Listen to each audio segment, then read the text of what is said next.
سلام، من شهرزادم. به کانال یوتیوب من خوش اومدین. همونجوری که میدونی در ارمنستان زندگی میکنم. این صدایی هم که میشنوی صدای تدیه. کلی غذا خورده، بازم دلش غذا میخواد.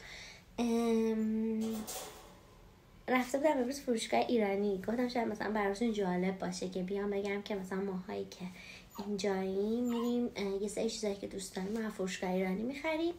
ببینید چیا داشته. ماست 7 لبنیات ارمنستان خیلی خوشمزه است، ولی خب این ماست دیگه تو ایران نوستالژیه دیگه. بعد خیارشور دلوسه،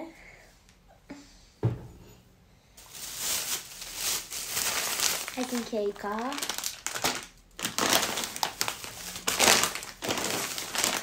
این چیپس ها من برای قیمونه استفاده میکنم. چیپس پیاز جعفری،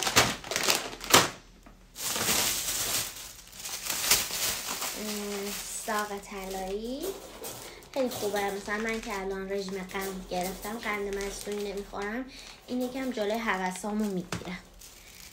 بعد 1000 جزیره دلوسه، هیچ جا سس‌های ایران نمیشه به نظر من. و چیلی دلوسه، اینا چیزایی که من خریدم.